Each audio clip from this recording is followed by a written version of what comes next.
an overview of grapes and the characteristics of civilizations. All right. Okay, so what is grapes? Grapes is an acronym or an abbreviation where each letter stands for a different word. Have you used any acronyms in your other classes? So think about it. PEMDAS, for example, maybe in math class, but each letter stands for something different. We will use grapes to help us learn about the different ancient civilizations in world history.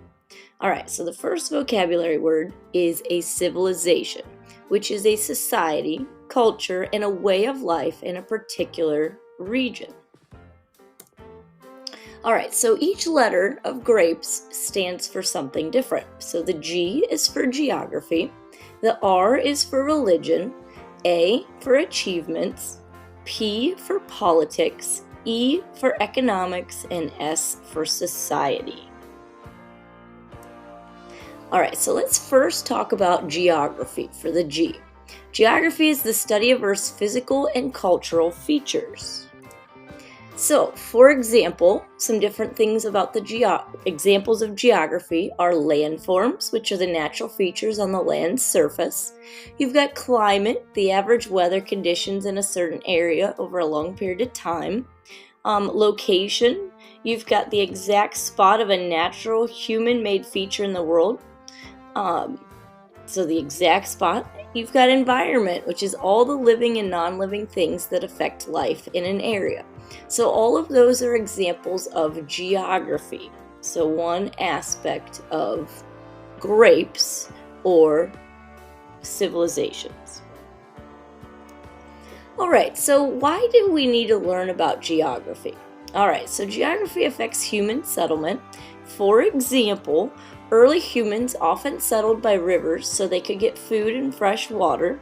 They would usually avoid living in deserts because of their dry climate, which have little rainfall and few water sources. Geography also affects the growth of a civilization.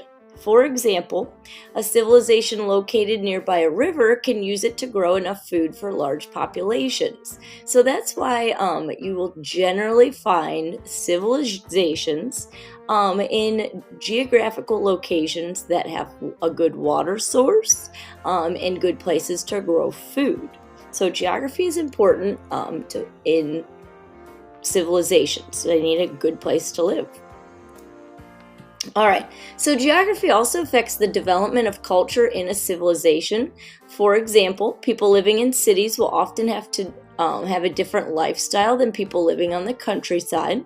So different hobbies, different things to do, so completely different lifestyle. Geography also affects communication between civilizations. For example, a civilization that is surrounded by natural barriers, such as deserts or mountains, is separated from other civilizations. The landforms offer protection for the civilization, but also make it more difficult to interact with other places and exchange ideas. All right, so the R in grapes is for religion. So religion is a set of beliefs about how to behave properly, which usually includes the worship of one or more divine beings. All right, so examples of different types of religion you can see on the screen. You've got ancient Egypt. You've got, they have their own Egyptian religion. You have Islam, Christianity, which is very prevalent here in the United States, Judaism, Buddhism, Hinduism, and ancient Greece. So all types of religion.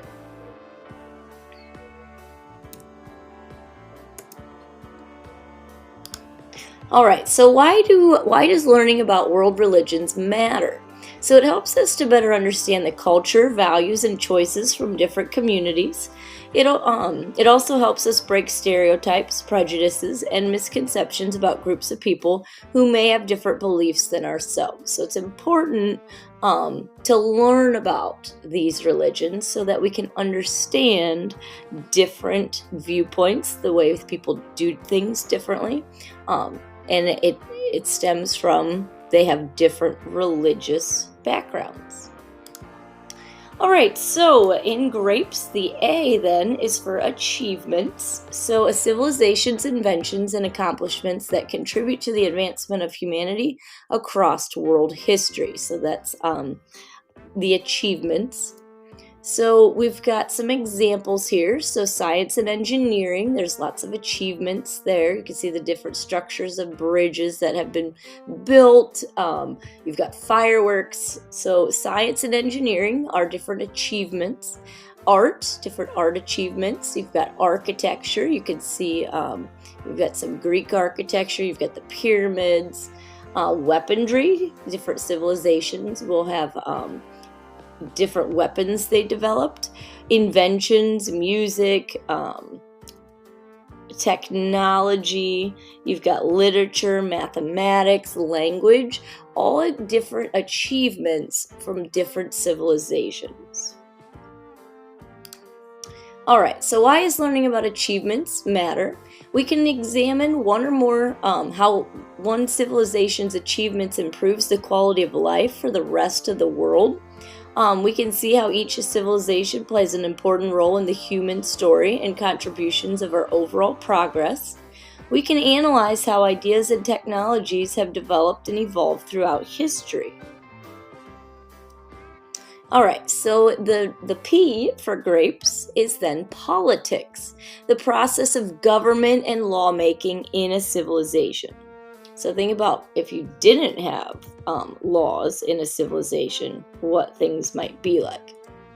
All right, so examples of politics and government. So for example, the United States, we use a democracy, type of government where the people rule themselves. Theocracy is a type of government ruled by religious leaders. Tyranny, a type of government that uses force to rule. You have monarchy, a type of government where a single king or queen rules a civilization. And then oligarchy is a type of government where the power is shared among a small group of people. So those are all different types of government, politics, and government. All right, so why does learning about politics matter? So studying politics allows us to see who has power and how leaders make decisions in different types of governments. Politics and government affect many parts of our lives today, including taxes, voting, freedoms, and other opportunities. People who understand how governments work are better equipped to participate in them and make informed choices about elected officials, proposed laws, and policies. We can see how the idea of government has evolved across time and place throughout history. All right, and last for the E, not last, but almost last, economics, which is the study of the production, selling, and buying of goods and services. All right, so examples of economics, goods, physical items that are purchased and used by consumers. Scarcity, when there are not enough resources or goods and services to meet people's needs. Services, a professional's work or efforts, not physical items that are purchased and used by consumers. Trade, the exchange of goods and services. Wealth, the total value of all possessions a person or a country has. All right, so why does learning about economics matter?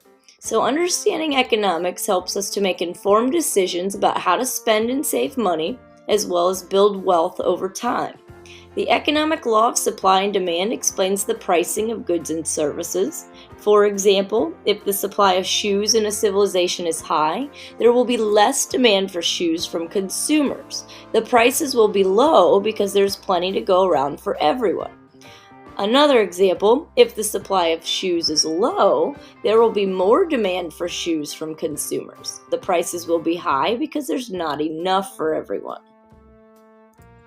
All right, economics has a major effect on historical events, leading to growth for some groups and losses for others.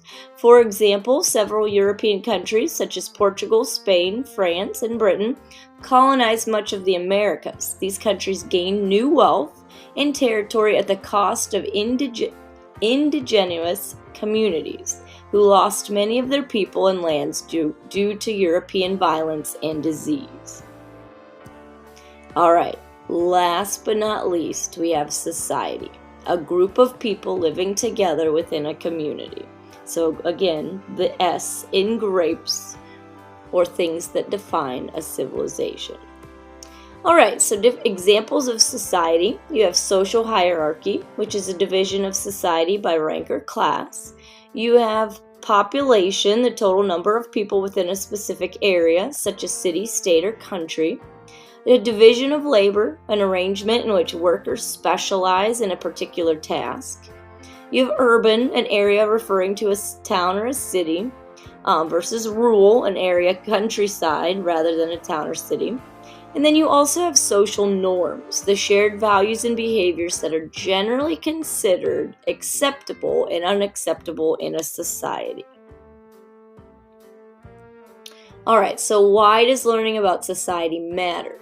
So studying social norms helps us understand the reasoning behind the ideas, values, and behaviors of the people in a civilization, even if we do not agree with them. Analyzing the social hierarchy of a civilization allows us to see the relationships between different groups of people and how these individuals might have viewed themselves in comparison to others. We can recognize how the actions of an individual or groups either helped or harmed a civilization's progress.